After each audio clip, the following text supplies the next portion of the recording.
Hi there.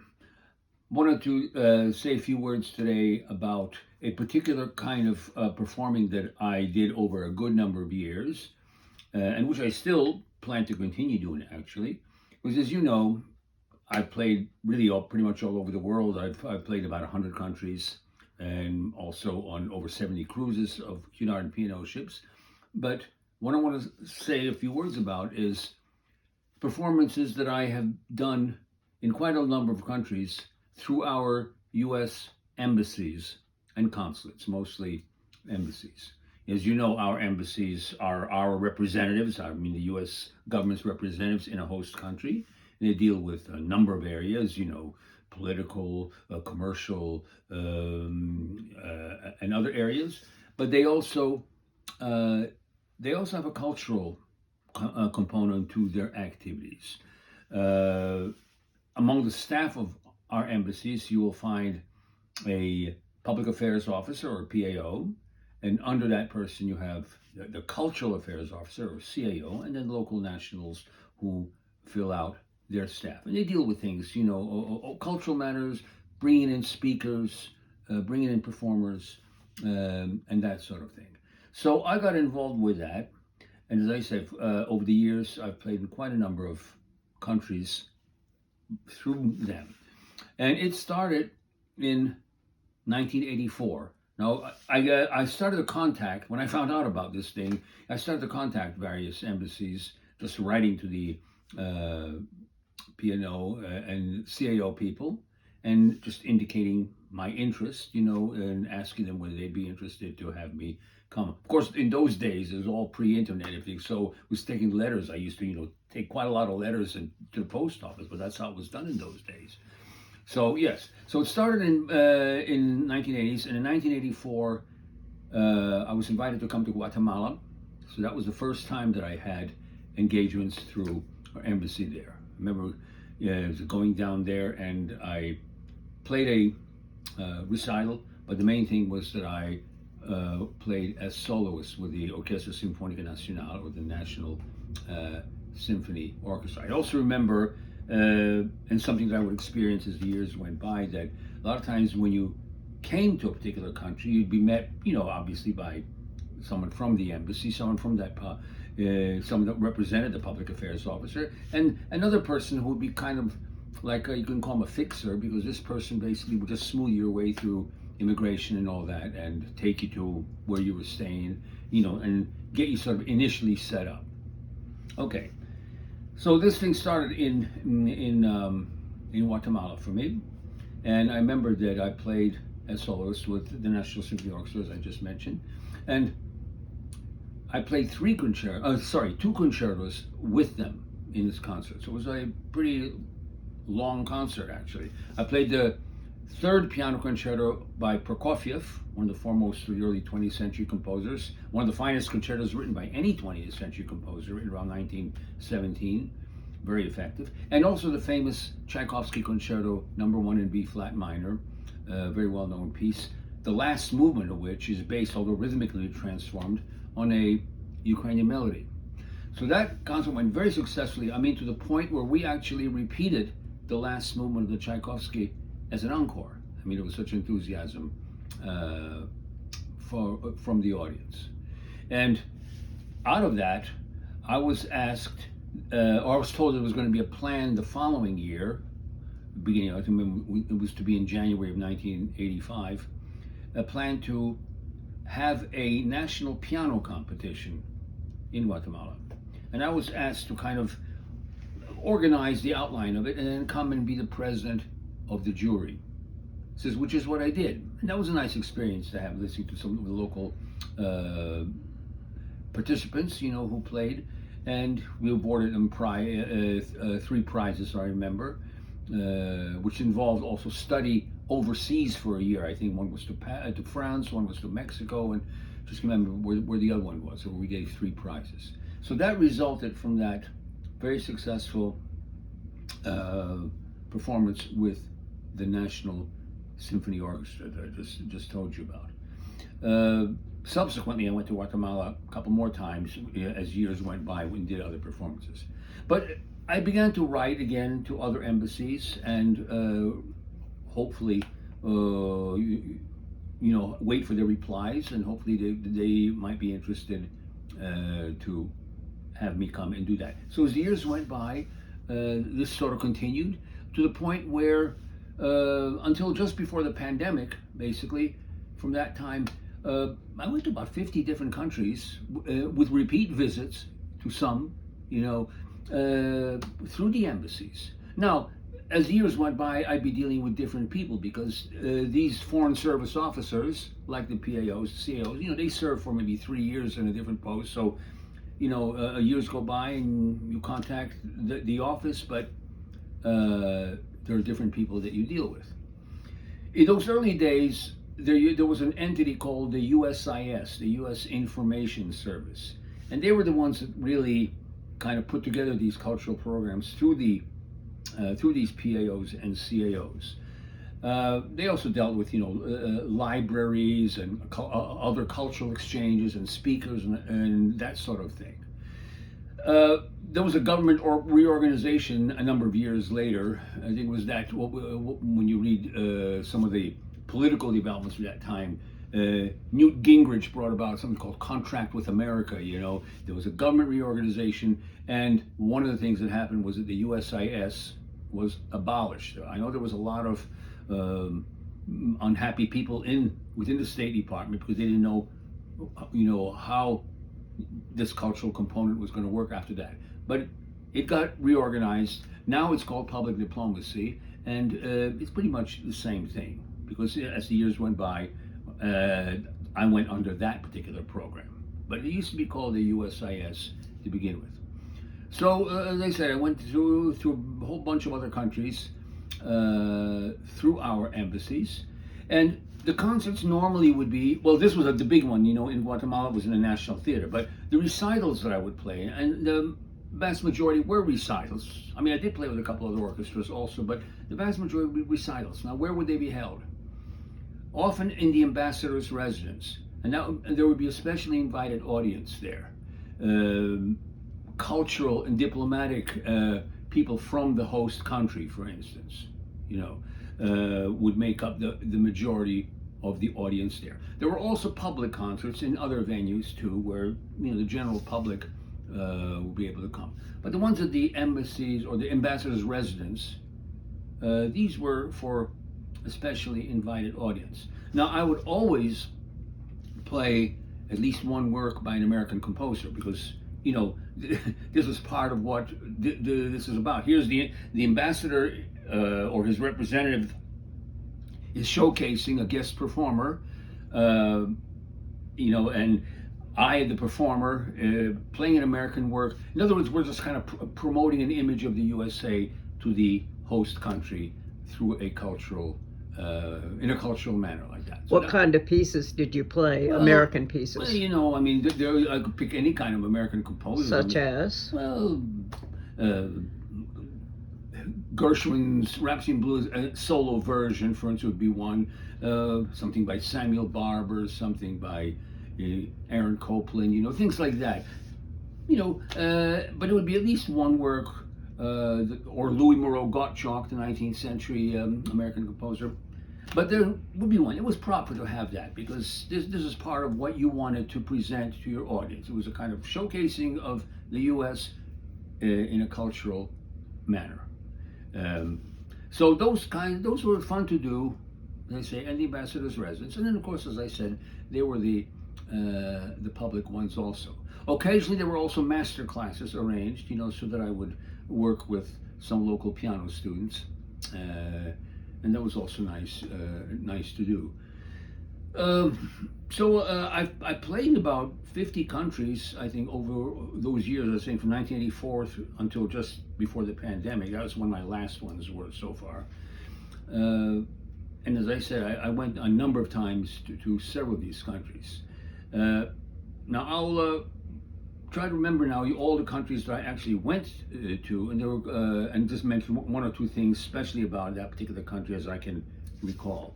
So starting with Latin America, for instance, through our embassies, I went to the Dominican Republic. I played in Santo Domingo. I played the Beethoven Emperor Concerto, Concerto Number 5, with their National Symphony Orchestra. I went to Ecuador several times, and actually, one of those times through the USIS, which I mentioned before, I was sent with a designation, quote, American Cultural Specialist, unquote, because in addition to the performances that I did there, they wanted me also to kind of come up with an idea of how to organize a music school there. The local people were trying to get another music school organized that was different and separate from the National Conservatory. There was some, I don't know, I was told there was some dissatisfaction with the way the National Conservatory was being run or whatever, and they just wanted a kind of a little different approach. So I kind of gave them some ideas on how to set that up. Whether they actually set it up, as the years went on, I have no idea, but at least that was what I was asked to do in this role of, quote, American Cultural Specialist, and that went through the USIS. Yes, Ecuador was a country that I went through several times, played in Quito, the capital, Guayaquil, the second largest city, Cuenca, Loja, and Ambato, I remember. So 5 cities. And in Quito, one of the performances I did was playing the Liszt Third Piano Concerto, which had been discovered only in 1989. I already had done the British premiere of that with the Worthing Symphony. And I did it, you call the Latin American premiere, because I played it with the National Symphony in Quito, in Ecuadorian capital. I had embassy organized concert in Peru, remember, in Chiclayo and Trujillo, I remember in those cities,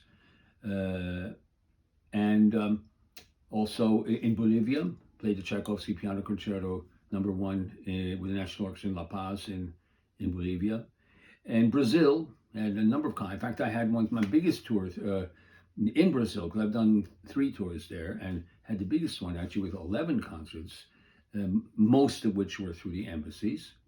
Let's see where else. I'm still thinking of Latin America. Well, while I'm on the topic still of Latin America, I should also mention that there are also entities called binational centers in these countries. And binational centers are basically language teaching organizations. I mean, you could take, let's say, Spanish or Portuguese, depending on which Latin American country you're in, as a foreigner, or locals learn English through these institutes, and all levels, from beginning up to what's called TOEFL, teaching of English as a foreign language. Many of them need to get at that level if they want to come, let's say, to the U.S. to come to our universities. And so they have different levels, but they also have a cultural component. So they're called, like, for instance, Instituto Chileno Norteamericano de Cultura, Chilean North American Institute of Culture. You see, that word culture is still in the title, and that underscores that they also deal with that. So they have their own budgets, but the embassies also help them. So through a number of these directly, I also went to a number of other Latin American countries. For instance, I had concerts through them in Brazil, Argentina, Chile.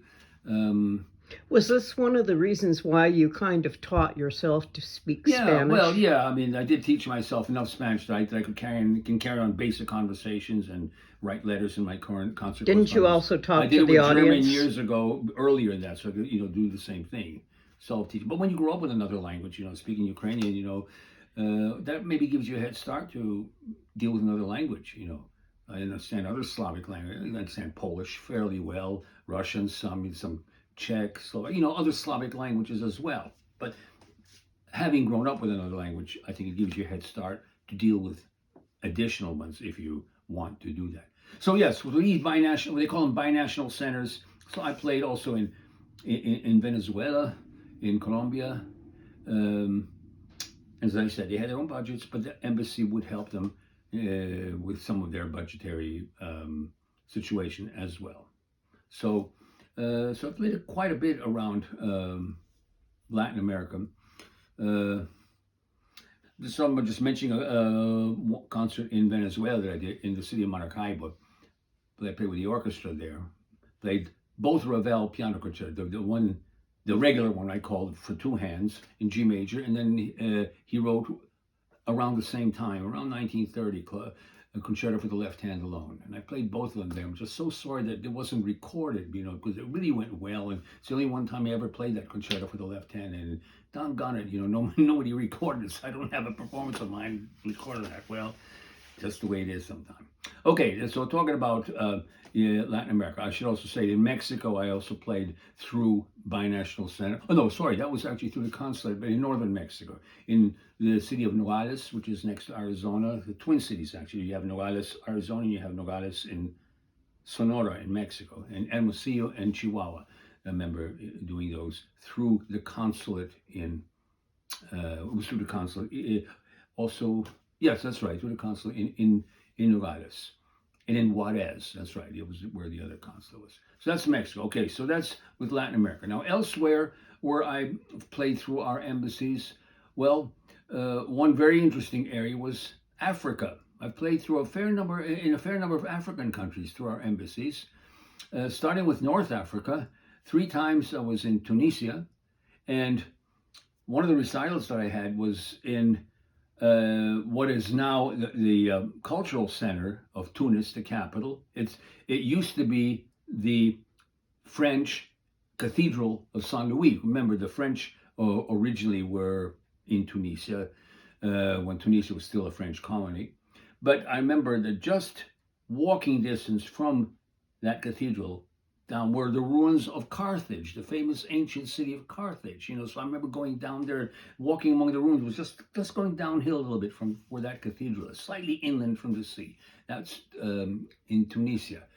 I also played through our embassy actually in Libya, believe it or not, in Libya, in Tripoli. And I remember being told later, some years later, that I was really the first performer that our embassy had brought to Libya after Gaddafi gave up his nuclear weapons, which was big news, at that time. So I played in Libya through our embassies. I played in Algeria, in 2 cities, Algiers, the capital, and Constantine, the second city. And I remember in Constantine, in addition to the concerts being in the main large theaters of both cities, in Constantine, they also wanted me to do a little short program for children at a cancer hospital for kids. So, okay, fine. Someone from the embassy was with me. We were walking over there. I could already see in the building kids gathered with their nurses and parents. Of course, my question to myself is, well, what kind of instrument do they have for me there? And I remember, we walked in there. I looked to my right, like I said, oh, cripey. That's not a piano. That's a keyboard, which they brought. Oh, cripey, an electronic piano, which kind of you see in a rock band. That's not a piano. It has less keys, doesn't have a pedal. So I'm thinking, well, I don't know what I can do with this thing. I'm thinking real quick. And you can't see, you're standing on it. I came up with an idea, and I played that famous Beethoven Furilis, on that, because I could keep it in that limited range. I could sort of manage without a pedal on that. And I managed to do it, but they didn't realize. I thought, well, it's an electronic instrument, it's piano of some kind, but no. And a keyboard and an electronic piano like a Roland or a Casio or a Yamaha clavinova, that's a different instrument. No, those are okay. I don't mind playing, and I can certainly play concerts and have played concerts on real electronic pianos. They have all 88 keys, little weighted keys, and a pedal. But this wasn't that. Well, they didn't know that, and so here I was trying to think real quick, what can I do with this thing? And ended up playing the little Frady. So that was in Algeria, as I remember. Other concerts I did in Africa, you might say a little more, quote, exotic, and they were actually organized as a kind of a tour. It was sort of in Central and West Africa, countries that were originally, most of them were originally French colonies. And I remember it started in Chad, in Togo, in Benin, went to Guinea, Burkina Faso, Mali, Senegal. Actually, Mali I went twice. Senegal I ended up going actually 3 times. Mauritania, the Gambia. You can find them on the map, Central and West Africa. Again, most of these were in Ibax's residence, but there were also a couple of public concerts. In Mauritania, it was interesting. An interesting thing that I saw there. I've never seen so many Mercedes cars in my life as I saw on the dusty streets of Nouakchott, which is the capital.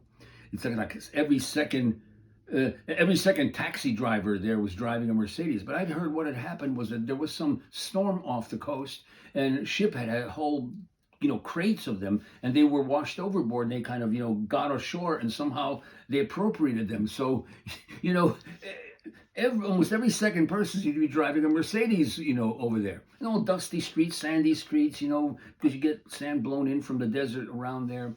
I remember going to see a camel market, just a big marketplace with tons of people around camels. They're all haggling, to buy a camel. I remember seeing that in Nouakchott, for instance. Then in Mali, I played twice in Mali. What I wanted to see in Mali was that very famous, fabled city, which some don't even think is a real place. I think it's when they heard about it, but is that really a real place? I said, absolutely. You've heard of Timbuktu? We say, we have this saying that something is so far away from here to Timbuktu. Timbuktu is an actual town. It's on the southern edge of the Sahara. It was an Islamic learning center in the 15th century. Mud brick buildings all through there. Well, the first time I was in Mali, I didn't have a chance to go there. I needed more time. I just could not fit an extra day, which I needed. But the second time I went to Mali, I most certainly made time for that. So I flew to Timbuktu from Bamako, which is the capital of Mali, and stayed overnight in a local hotel. And there was a guy there staying there who said he was kind of a local regional pilot, and he told me that there are local Tuareg people who were organizing for visitors a little tour on camels, a little bit into the Sahara, and they would explain their lifestyle. So we both took that tour, riding on camels. I mean, they pulled the camels. It wasn't that you were freely riding a camel, but you got on the camel, someone was pulling it along. We went about half a mile into the desert, and they would explain their lifestyle. So that was an interesting thing to do. Sandy streets everywhere. Now, I have a very good sense of direction, but I admitted that if I wandered more than 2 streets from where I was staying, I would get totally lost, really. So there was a local guy who kind of volunteered himself to be my guide. He called himself Chicago, I remember, just a local person. That was okay, but I did really actually need someone to guide me a little bit through the streets, which it was just confusing enough to be walking around Timbuktu. But it was an interesting place to do. So so these were some of the countries that, through our embassies, that I played in Africa, in Central, West, and then North Africa, as I mentioned before. In Europe itself, the only places that I played through the embassies was in Belgium. I played in Brussels and in 2 towns of the Flemish part of Belgium, Isegem and Hasselt, I remember. I remember the name of the ambassador who was the host there. His name was Sam Fox, and I thought he was a George Bush appointee. He was serving at that time as our ambassador. So that was in Belgium. I remember from England, taking that Eurostar train. You've heard about it. You can go to Paris and Frankfurt and to Brussels on the Eurostar, a very fast train. So I remember going on that. And the other one in Europe was in the Balkans. It was in Macedonia, or Macedonia, as it's properly pronounced in the Macedonian language. Now it's called North Macedonia, because the northernmost part of Greece is also called Macedonia, and so they had a little bit of a dispute as to, with the name thing. So it was changed officially. It's now called North Macedonia.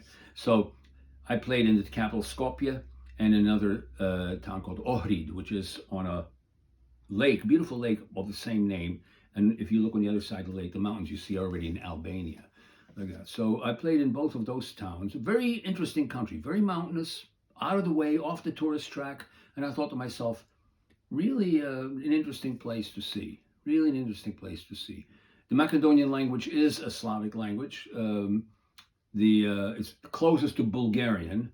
I could understand a little bit of it. I could read a little bit of that. It's also written in the Cyrillic alphabet. So Belgium and Macedonia, or now called North Macedonia, those were the 2 places within Europe that I played through the embassies. Then going further east now into Central Asia, 2 countries, Sorry? Paris. No, that's You'll get to yeah, yeah. that. We're getting Okay. to that. Was in let's say in Central Asia, Georgia, the country of Georgia, and also the country of Azerbaijan. Played in Baku. That's the capital of Azerbaijan. That's on the Caspian Sea, so I was able to see that along the shore. I had 3 recitals, I remember, in Baku.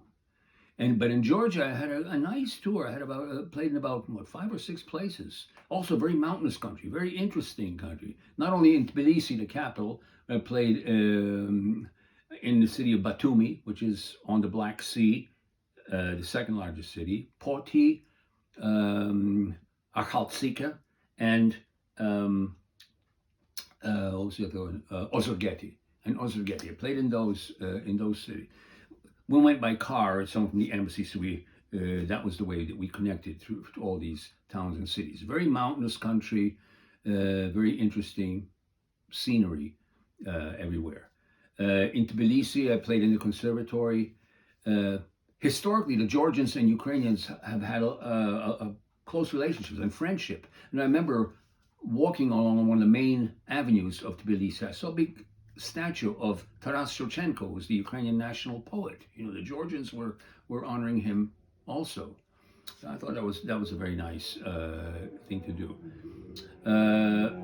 I also remember that I can't remember between which two of these towns it was, but we passed kind of from the side a town called Gori, Gori, Gori. But Gori is famous for that's a birthplace of a certain Yosef Vissarionovich Djugashvili. We might say, I don't know that name and so on, but we know him more by a pseudonym. That's Stalin, the dictator Stalin. He was a Georgian, he was not a Russian, but he came from Gori. And I mean, we just kind of passed along the side. So I saw Gori from a little bit of a distance. So yes, Azerbaijan and Georgia were 2 countries in Central Asia that I went to. Then further east, I did about 6 tours in India through our embassies there. Played in Delhi, Kolkata. Well, then it was called Bombay. It's Mumbai now. Pune was called Madras. It's Chennai now. Pondicherry. Several cities, through Hyderabad. That's right. So very, very interesting. I also went up to Darjeeling. I had a concert, but that wasn't through the embassy. That was through a school there. Darjeeling, which is in the Himalayas, and it was kind of a misty day. I did not see Mount Everest, but I probably could have had there been a clearer day when I was there. But it was in the higher elevations, in the north of India. I went to Nepal. Had one concert in Kathmandu, the capital. Then Malaysia, in Indonesia, including Sumatra, Java, Thailand. I did a couple of recitals also through our embassies, through our embassy there. It was kind of geographically thinking, as going further east. Oh, and an interesting one I did, which was organized through our embassy in Fiji, but it wasn't in Fiji. Although I did play in Fiji on another trip. Well, sorry, I did play through our embassy in Fiji itself, in Suva and Nandi, which is where the airport is on the other side of the main island, Viti Levu. But this was I think it was 1992. The embassy in Fiji sent me to Tonga, the kingdom of Tonga, because our embassy sometimes, depending on where they are geographically, they also have a jurisdiction over other smaller, usually island nations, and so our embassy in Fiji also had Tonga, in a sense, under their wing for various activities. And I went to Tonga, I think it was 1992, and I played a recital there, and the king of Tonga came to my recital. Now the king, he's a grandfather of the present king of Tonga. And his royal palace, which was really like a very large country club type house, was only about a quarter of a mile away from the school where I played, who was named after his mother, Queen Salote. When Queen Elizabeth when the coronation of Queen Elizabeth took place in, I think it was 1953 in Britain, Tonga, of course, being a member of the British Commonwealth, of course, she was there also, but she was like a very large woman, a very, very striking figure among the various people who came to the coronation. Well, that was the mother of the king that came to my concert. The Crown Prince, his son, hosted a Polynesian style dinner for me. I think the day after or something, which was also an interesting thing to do. Well, that was Tonga. Um, as I'm talking right now, I actually geographically missed something along the way because I was talking about Africa, then I went to Central Asia, but I forgot about the Middle East area and so on. I played in Saudi Arabia also through our embassy there in Riyadh and Dhahran, two concerts there. At that time, I think things have changed now a little bit with cultural things being, you're able to do them in the public. But you know how things were very restricted there, and so things like concerts could only be held on our soil because our embassies and consulate are U.S. government property in any host country. So it was at the ambassador's residence in Riyadh, the capital, and in the city of Dhahran. And I remember that among the guests that came to the ambassador's residence, of course, local Saudi women. But when they were inside our with the residents, they were like everybody else. They could, take off, they're wearing evening dress and everything. But as soon as they left, they had to put all, the hijab and the niqab and cover themselves up and everything. That's what it was then. I think things have loosened up a little bit in Saudi Arabia. Even concerts are now permitted in public. That's as of just a few years ago, really. But that's how it was then. So I also remember that Riyadh was a very confusing city. You didn't get a sense of where's the center of the city is. It's like a block, then you have of buildings, then you have like a space, sort of semi-desert, then another block and so on. You're looking at, so where is downtown? Where's the center? You sort of didn't get a sense of that at all. Dhahran, though, that other city I played in, yeah, that had more of a look of a real town. And the other place that, well, there were two places that I played that were also in that Middle East there. I played in Jordan, and two concerts in Jordan. And actually, the last time that I did some of our concerts, and that was, just before the pandemic, it was actually in the West Bank, in the Palestinian territories, which are around there, in Bethlehem. I went to a Palestinian refugee camp where they had a music school there and played there. So that was the last time actually that I had an embassy or consulate organized performance. What was the response of the people that came to that concert? Oh, they were fine like anybody else. These were music students. These were music teachers. It was fine. But yes, I could see everything that you read about in the news: the barbed wire, some of the settlements. The very harsh landscape. I mean. For millennia, people have fought over that land as they're still doing now, and it's hard scrabble soil everywhere. You think, how can you even grow anything here? Really, it's all stony and semi-desert and everything, and yet it's been the site of such conflicts, which continue to the present day. There, yeah, I saw all that, when I was over there. So that took place just before the pandemic. So I've kind of given you kind of an overview of the places where I've done concerts to our embassies. Now, there's a program I'm interested in getting into, which is, I guess, in progress, and so this something called Arts Envoy program, which the State Department has, and I'm looking into that at the present time, because I was told that our embassies approach this program sometimes, and they select performers from that, and I want to be part of that, and I'm looking into that currently. Let's see, what comes out. So I've done a lot of things through our embassies, and there's a whole track record there. And I know in the State Department, in their archives, they have the records of the reports of my activities and performances at these places. So it's always been interesting for me to be doing this. So I'm like a cultural ambassador, quote unquote, when I do these things through our embassies. But yes, I always include some American work, or maybe more than one, in a general program. But that's proper to do, and I will certainly continue to do that. Now, another thing which I want to connect with this, that because it also involved an ambassador's residence, but this was way before I was doing this. This was in 1973. I had a manager in Holland who organized some things for me in Western Europe, but he organized a performance for me to do at the residence of the U.S. ambassador in Paris.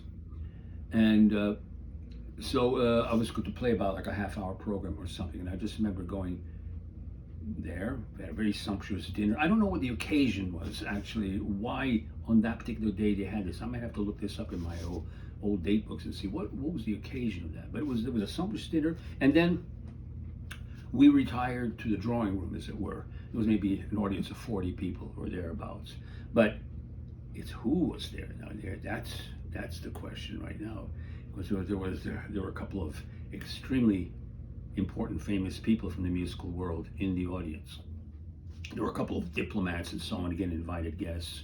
I remember there was a French composer named Henri Sauguet was there, but it's these other two people that were, the big names there. Nadia Boulanger, very famous teacher of major composers, people like Aaron Copland and David Diamond and Elliott Carter, and I'm trying to remember some of the other famous named composers, American composers that studied with her. Quincy Jones, is more related to Hollywood. Daniel Barenboim had also some interaction with her. She was a very famous musical force, and especially as a composition teacher. I know maybe Aaron Copland was perhaps the most famous name among her pastors. Well, she was in the audience. But the other person, the very famous pianist Arthur Rubinstein and his wife was there. Now, I'd heard Rubinstein, in a couple of concerts in the New York area with my parents. This was, 1950s, 60s, and so on. He was especially renowned as interpreter of Chopin's works. A short man. I remember when at his concerts how he kind of would swing his right foot, near the pedal and so on. But of course, a very fine performer. He was one of the world's great pianists. Very gregarious personality too. Well, he was in the audience, but I already knew that, that he was going to be there. So this is why I picked the program that I did. I remember playing the Liszt Legend, the first Legend, St. Francis of Assisi preaching to the birds.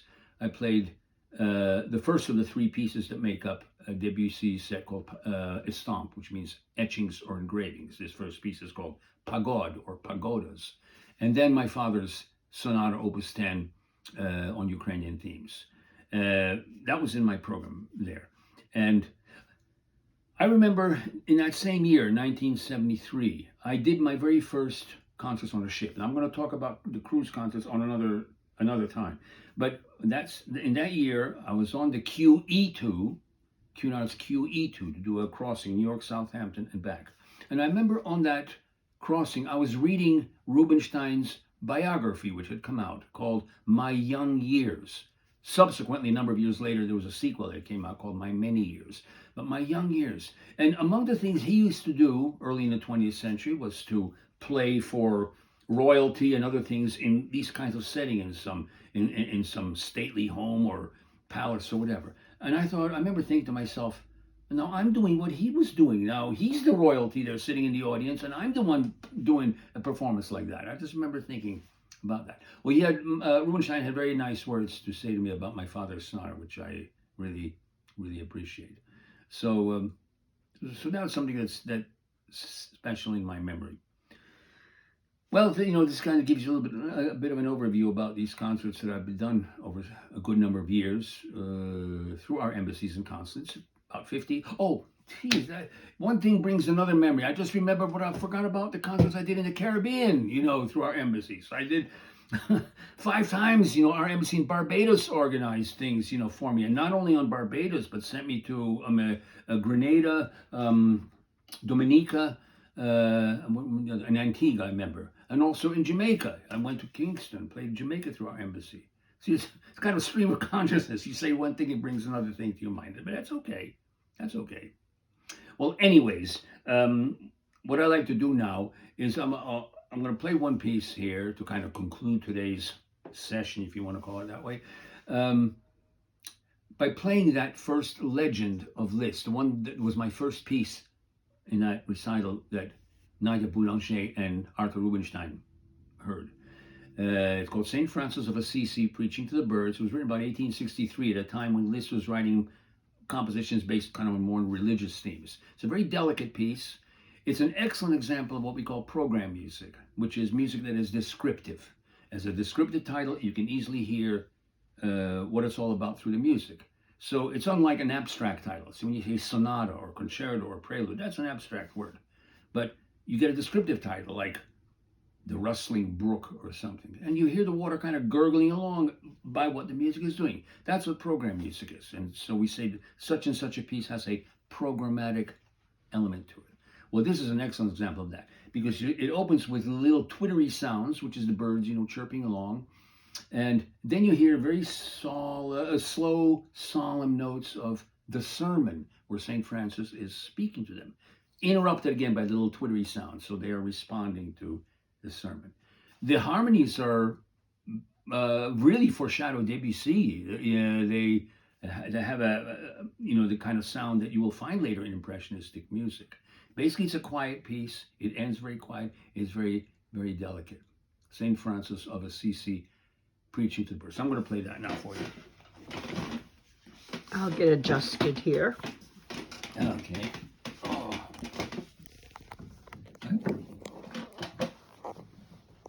Okay.